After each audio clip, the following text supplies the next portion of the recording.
Okay. Yep, that's great. So I'll be your audience whenever you're ready to go for it. You can see the PowerPoint, right? I can see. Yeah, not in your screen, but in my. I can see it here. Okay. Okay. So I don't know the. So Randy would have just done emotional tank, right? I mean, elm tree. So you're transitioning right from that. Yeah. Mm-hmm. So should I need? That's a question. Should I need to follow the indications on each slide, or can I use it partially and use my own? Well, words? Here's what I usually say. I mean, you've seen me do it. You've seen me model it. You've seen other people model it. I don't want you to have to turn and read any slides. We'd like you to know them. They're there to support you, but it is also important that you keep the structure of the workshop the same.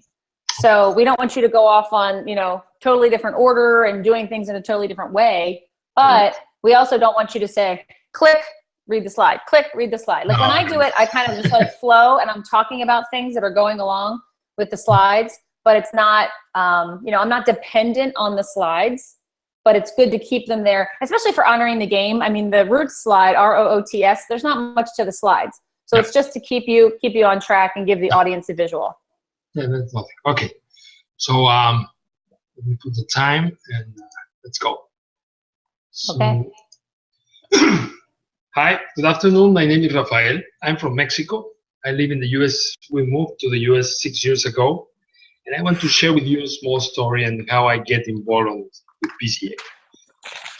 And probably you know, but with the Latins, also Mexico, but probably all the Latins, we take soccer really serious. So sometimes we exaggerate it. And actually, we have a huge stadium and 110,000 souls yelling at the time. This is like this bucket-style stadium, so you see the field here. And it's not easy for a visitor to beat the locals there. It's quite difficult. So that's the way we take soccer there. So the story is I took my 5-year-old kid, Rafa. Rafa is a very sensitive kid. He played drums and he loves to be surrounded by kids. And he always have friends at home. He loves reading and movies, but he loves soccer from the very beginning. So I took him to his first game. And when we get into the field, a small field, very nice with lawn, I was shocked because there was a huge sign at the end of the field, just behind the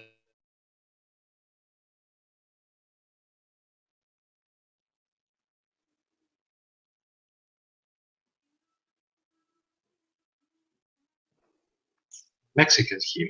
So then the game started, and you know what happened. It was like the final match on the World Cup. Everybody was yelling and everybody was saying any kind of things, but with one big difference, and it was the parents giving instructions to their own kids. So these poor kids that instead of enjoying and kicking the ball around, they were shocked because it was their first experience. They don't even probably remember what to do, and they were trying to watch the coach and receiving instructions from the parents. So that's the way that things are done in Mexico. Then we moved to the US, and I understand we have a different culture. Of course, I took Rafa and to a soccer game, a team, and registered him for the first year, and the second year we were in a travel soccer team. After 5 years of driving here in the US, I have two conclusions. Of course, we are two different cultures. We don't need these huge signs on the fields.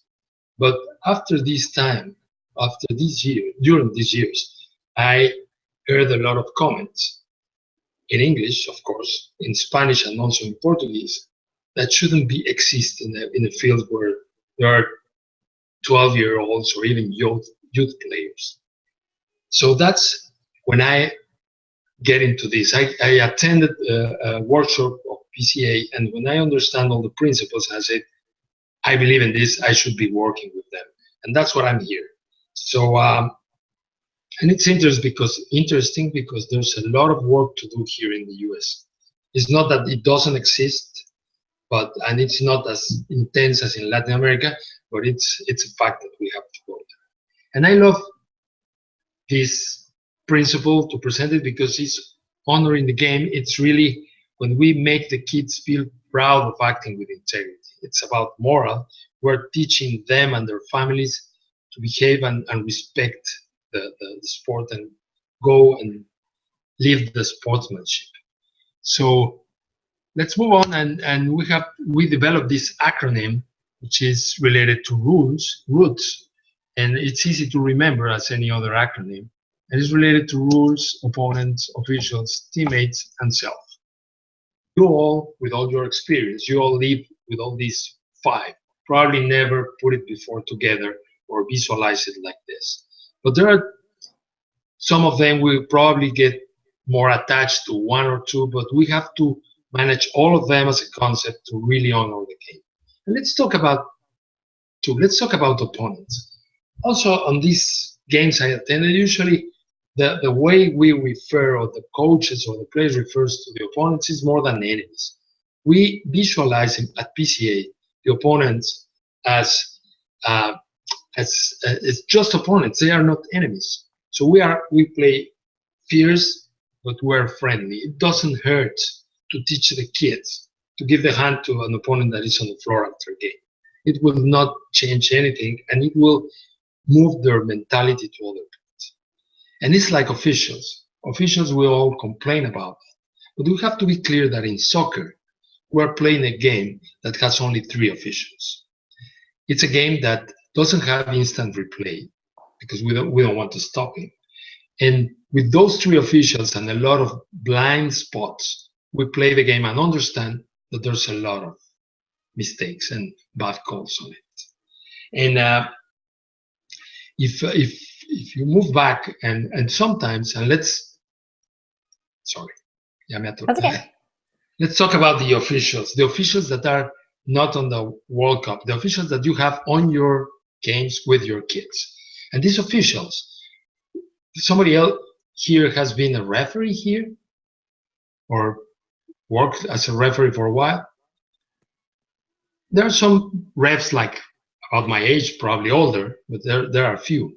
The vast majority are probably college or high school students. Of course, they are certified, but how many years do you think they have of experience? Maybe 5 to 10. 5 to 10, and sometimes they are working alone. Sometimes they ask the parents to jump aside as line refs because they're the only ref trained and certified to do that. So we're expecting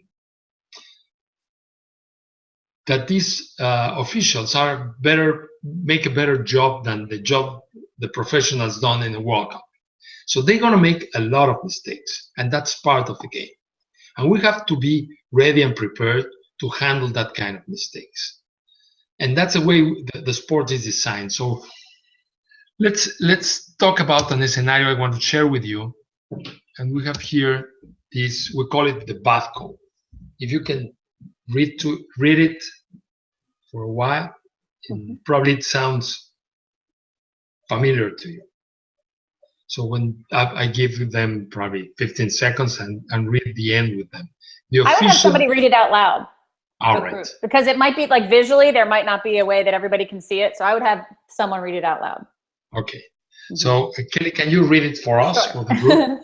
Sure. The opposing coach has been riding the refs the entire game, and it seems to be working. Now, in the final moments of a close game, the official makes a horrible call against your team. What can you do? Okay. I'm sure that this bad call is familiar for you. Many of you had a deja vu on it. So can you raise your hand if you ever experienced this in your coaching life? Yes. And I'm sure that the vast majority will say yes.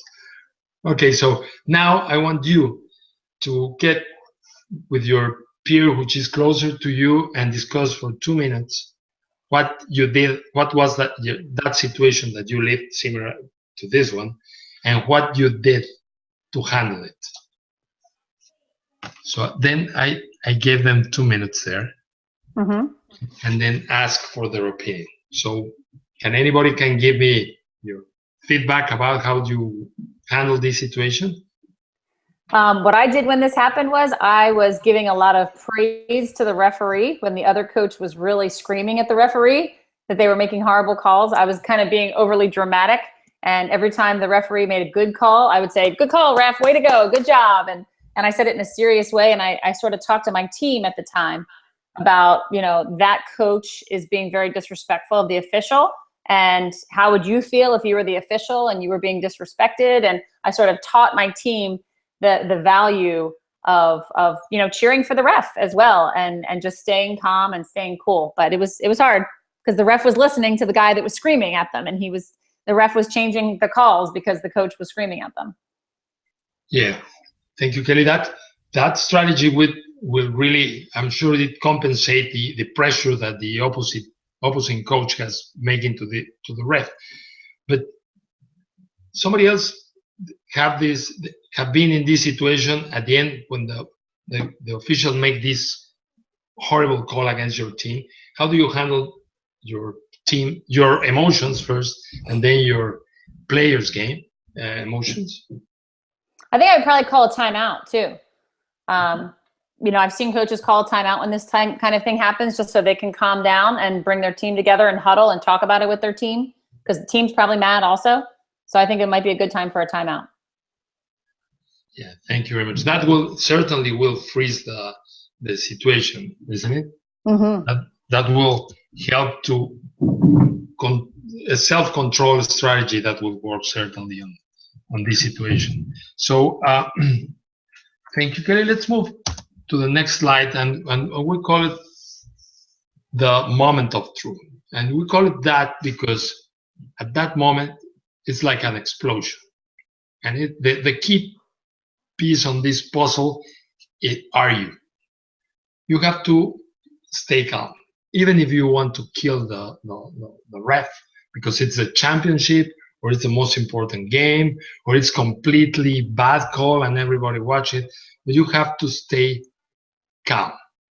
That's the first one. And you are the role model of the players and also of the parents.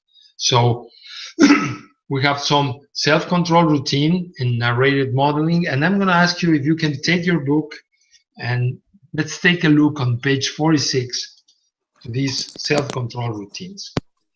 Can somebody read just this part, the first one, about the self-control routine? Kelly, can you're going to have to. Yeah, it's funny. I can't reach my book right now with my headphones in. So what would you have them read? You read the paragraph. You can serve as a role model or effective teacher of honor in the game to your players if you have trouble controlling yourself when things go wrong. The calmest coach can be aggravated by a bad call or a player miscue at the crucial juncture of a game. Develop a self-control routine you can call on when provoked. To maintain or regain your composure, do one or more of the following. And then it calls for these 4 routines. And here I'm going to ask them if they have a different one. Mm-hmm. So that will allows me to interact with them and bring new ones and reinforce that they are okay, and jump back saying, remember, the key person here is you. And you have really, it's interesting and it's explosive, and I'm not telling you nothing that you already lived, but you have probably 3 seconds to control yourself, to turn around and control your team and show them what they have to believe, and also check if some parent is out of his mind. So you are responsible of the whole group. So let's take a look, because we didn't talk about this small figure that is behind your players, and it's always they have a big influence, and they have a lot of comments and advices, sometimes difficult, or they go with them to the. Sorry, I'm getting trapped again. That's okay. But this small figure that is behind your player, that has a strong influence in them, that paid for the tickets when they go to a soccer game, that sit down on the TV to watch the game and drives back from the players. And I'm talking about the parents. And you have to get the parents involved on this also. And we have also tools for the parents. If we go to page 49, and I ask again somebody, just read the titles, please. So he says, tools to help parents to honor the game. Number one, set expectations with the parent meeting. Appoint a culture keeper. Cue parents before high-stake games. Routinely introduce officials to your parents. Need problems in the ball. And I jump back again and say, who use one of these tools or a different one to influence the parents to behave or to stay calm in these situations? I do a parent meeting. And one of the things I always bring up at the parent meeting is how difficult it is to coach the kids, how difficult it is to get the kids to listen to me, and even how more difficult it is when I have to compete with the parents that are screaming in the sidelines. So I asked the parents at the parent meeting if they would help me out by not coaching their children from the sidelines. And I start that right off the bat. And I tell them if they have a problem or a question with the way I'm coaching or something I'm doing, please come up and talk to me after the game or send me an email or a phone call, but please don't do it during the game because it'll be way too confusing for the kids. So that's one thing that I have found is very, very helpful is the parent meeting. Yeah. Now, thank you, Kelly. And also, you touch a very sensitive point that it's not only to keep them calm, but also to stop giving instructions because they are confusing the players and also putting them in a difficult situation because at the end, it's their parents. Here also, and before we move forward, on page 51, probably if you have a time later, I'm sure you're going to read the book. We have here some guidelines for interviewing. And it's interesting and it's really important because it talks about staying calm and to respect the personal space. We don't want to go and yell to the ref face to face like they do it in some baseball games and also in some soccer games. Some players are really challenging the authority and the face of the ref. So we have to give the space, sometimes talk not in face to face more than the side. We have to empathize with them. And it also have, you can read here, some recommendation is develop a routine to calm down. So there are some coaches that they tap on their head to say, calm down. And they ask also they suggest to do the same and ask the athletes to indicate the coach if he's starting to lose control. So it says, calm down, because everybody has to be calm. And all this work, it's to create a culture. And it's not easy. We found at PCA, we review all definitions, and the one we like the most is the way we do the things here. And it's a phrase that you should use a lot. Because to create a culture is not just to sit down one morning on Saturday and talk to your players and the parents and that's it. It's something you have to be reinforced, work on it every week, assigning a parent to be your support in the bench or bringing a ref to a training to explain the players what's the job of a ref or even introducing the ref to the parents before a game. It works. All those actions will create this culture, but you cannot just, and you know that you cannot just do it like once. It's like acquiring the skills. You have to work on it all the time. And something that it's also really important is your job is quite dynamic. You are not like a company with a manager that loses some employee from time to time. You have a constant rollover of players. Some of them leave, and sometimes the most skilled, and you receive a bunch of new ones. That's your job. And one key point here is how you receive the new players to get immersed in the culture as soon as possible, because these new players has to be trained on all these honoring the game concept. So we have here this video I'm going to share with you. It's Julie Foudy. It's quite famous in soccer. We all know her. She won 2 world championships. She was the World Cups, sorry. She was the team captain, and she also acted as National Advisory Board member of PCA. And then I put the video. Yep. And it runs all the way. And at the end, I just ask for some feedback and say goodbye. Thank you very much. I'm returning the microphone to Randy. Thanks for your participation, and I'll be here for any question you would have. All right, thank you. I have to work more. What'd you say? I still getting stuck in some points. Well, that's why we practice. That's why it's good to do it in front of people. I always said I'm really good in front of my mirror. I'm really good when I do it in my head, in my car. It's when you're in front of people that sometimes the words, you get distracted. So it's good. I thought you did a very nice job. I have a couple of things I really, really liked and a couple of suggestions for you, but I thought you did a nice job. Right off the bat, I think your story about your son was very good. The thing that I was confused about, and maybe you need to make a little bit more clearly, is that the first situation that you were talking about took place in Mexico. I was thinking you were talking about when you moved here. And what was the big sign? Because you cut out for a minute. What was the big sign you were talking about that was at the end of the field? In Mexico. What did it say? It said, "Daddy, don't yell at me. Daddy, don't yell at me." Okay, and that was in Mexico. Yeah, but that was in Mexico. A huge sign, 5 meters by 1.5. And it said, "Daddy, don't yell at me. I'm doing my best." I'm doing my best. Wow! And then the parents were still screaming. And it was in a nice neighborhood. I mean, we live in a middle class, upper middle class probably. So it's not, because if you go to the popular areas, they are more intense. But even between, I thought that it doesn't exist. It was my first approach with soccer. I never played soccer. So I got soccer when I took Rafa to this game, but it was really shocking to see this. But you said, even though that big sign was at the end of the field, the parents were still screaming. Yeah.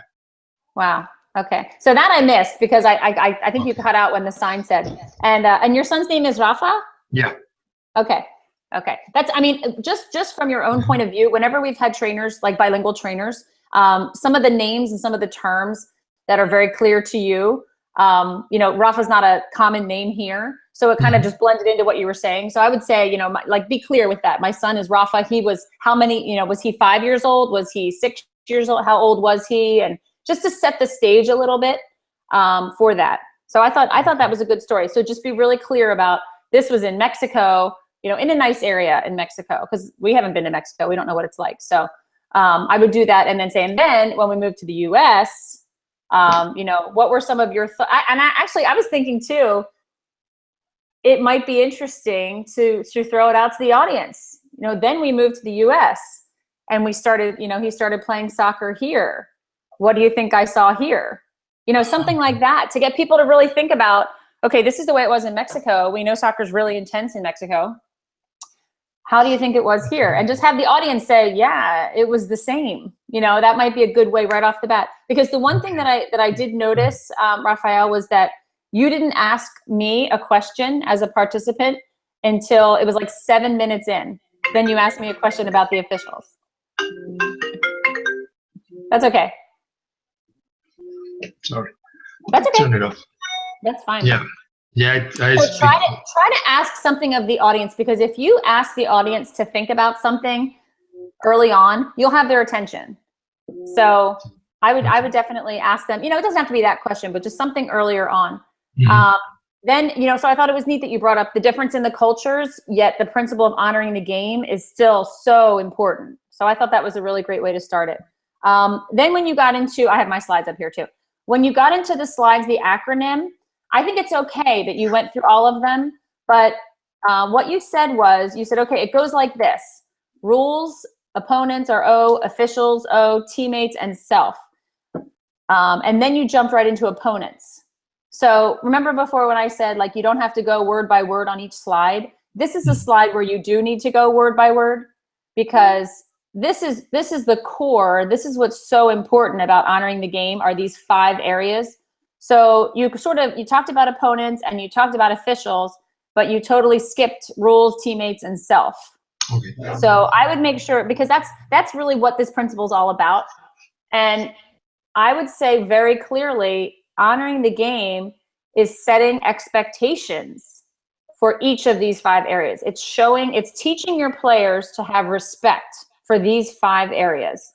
I mean, it's pretty simple, but the word respect is really important. because we want the players to respect the rules, respect the opponents, respect the officials, respect the teammates, and respect themselves.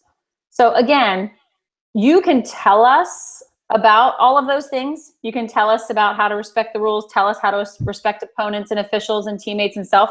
But again, it's a great opportunity to find out what the coaches are already doing, because you're going to be in a workshop with 50 coaches that have probably been coaching for at least 5 years apiece. So that's 250 years of coaching right there. You know, so use their experience to bring this principle to life. So I like to say, okay, here are the 5 areas. Honoring the game is the principle. We're talking about respect for each of these 5 areas. How do you teach your players to respect the rules of the game? And I ask a volunteer, or I'll say, okay, turn to a partner and tell me one way you teach your players to respect the rules. Quick, not a 2-minute discussion, just a real quick answer. How do you teach your players to be respectful of opponents? What are some things you do? How do you teach your players to respect officials? How do you teach your players, or how do you foster respect within your team? Share those ideas. How do you foster respect for self? So because even if a lot of the coaches don't really think about the fact that they have to teach this. Yeah. They think, oh, the kids automatically know you have to respect the rules and you have to respect your opponent. But coaches have to teach it to their players. So this is a great opportunity for you to share those ideas. And then if you want to go one step further after that, okay, coaches, which one of these do you have the most trouble with? How many of you would say you have the most trouble respecting the rules? Raise your hand. How about opponents? How about officials? How about teammates? How about, or turn to a group of 2 or 3, turn at your table and go around the table, and each of you share which one of these you find most challenging for you or for your team. So as I said, when you have them in this room at tables, round tables of at least 4 to 6 in each table, you can have a discussion real quick. Nobody has to, it's more difficult when they're in rows, when everybody's sitting in rows. If they're already at round tables, take advantage of that. You can have a quick discussion for about 60 seconds. And you're going to see Randy do a lot of that. So I'd love to have you also incorporate a lot of discussion in this principle. Because I think the best way to get information to the coaches is to have them share what they do. Because I always tell them, I've only coached for 17 years. You all, if you add together all the years of experience, it's hundreds of years of coaching experience. So let's learn from each other. So any way you can bring in, find chances, find opportunities to get the audience talking. And then it takes you off the hook. You don't have to be the expert. Let them be the experts. You're just the facilitator of the discussion. So that would be my big one. But definitely make sure you hit all of those roots, opponents, officials, teammates, and self. Does that make sense? Yeah, of course. Okay. And then I thought you did well with the scenario. I thought you did a nice job. Nice job with that as well. Even your discussion, when you went through the discussion, not to go back, but when you went through the discussion of each of those things, I thought you did a nice job. You brought up fierce and friendly. You brought up, that officials are going to make mistakes a lot. And, you did a great job with that. What I would do is put it out to the audience, and then you can follow up with what you said. Okay. So it's still, you're still giving information, but let them give information first, and then you follow up with, if you ask somebody, so how do you teach your team to be respectful of opponents? And they say, well, in my swim team, I make it mandatory for all the swimmers before they get out of the pool, they have to turn and shake hands with the people that they just raced with. Okay, great. You know what we call that? We want you to be fierce, but we also want you to be friendly. So you get their answer, and then you follow up with the PCA information. Okay. The scenario, as I said, I thought you did a nice job with the scenario. I liked the way you phrased it. You had them talk to each other. I thought that was great. I really liked the way that you brought in the toolkit and you had them look in the book. That was great. You had them read a section of the book. I really liked even when you did the parent tools, you just had them read the topic, like the headline of each one, and then say, which ones of these have you used? I thought that was great. I wouldn't change a thing there. I thought that was really good. The only thing that I have done before, which is kind of nice, is to talk about narrated modeling and talk about what does that actually mean. So what it means is, one of the things that I always bring up, as a coach, if you disagree with an official, is it okay to tell your team that you disagree with that call? What do you think? Yeah, I think yes. It is, yes. And that's where, what you cannot show them is be disrespectful. yes. You can yes. say, I do not agree with that. Yes. Completely. And that's even stronger when you say, I don't agree with that call, but that's the official's call and we have to go with it. That's where I use narrated modeling to explain it to my coaches, because a lot of times people think, think about this. If the ref makes a terrible call and you as a coach completely ignore it and you just stay completely silent and quiet with a smile on your face, what message is that going to send to your team? Yeah, it's that you don't care. Or you don't care, right? It's going to show your team and show your parents that you don't care. And so it's really important. This narrated modeling is a way for you to actually talk through it with your team. Guys, I do not agree with that call, but we're going to honor the game here. We're going to stay respectful because there's going to be a lot more calls coming that are going to go our way. So that's where I actually bring up the point of narrated modeling in terms of how do you disagree with an official and show respect. Respectfully disagree with an official. How do you do that? How do you handle that? Because that's a real topic that comes up a lot. So okay, that was the only addition I would add to that. I think you did a nice job when you were talking about the culture, definition of culture, and the way we do things here. I thought that was great. And the way that you set up the video for Julie Foudy, I like the way you said, how do we receive new players to be immersed in the culture, you said. I thought that was great. And you talked about player turnover, how you have players leave and new players come in. And setting up, I like also how you said setting up the culture is not something you just do. You have to practice it over and over and over again. I thought that was a really good point to make. So those are my suggestions. I think you're on your way. You do need a little bit of practice. Go through the 5 areas again. Make that real strong. Get the audience involved. Share their ideas. But just know that when you get the audience to share, it takes time. So, it could, your 15 minutes could be stretched out if you ask a lot of questions. But, Randy is a very fast talker.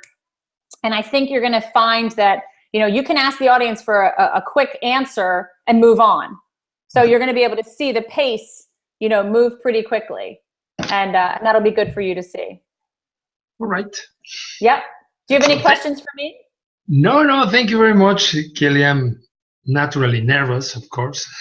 Well, once you get out there, you'll have fun. Yeah. Sometimes it's just the first 2 minutes and that's it. Yeah. And it is a big room. The other thing too, when you're in a larger group, I always tell people when you're nervous, you speak more quickly. All of us do. Whenever we're nervous, we speak fast.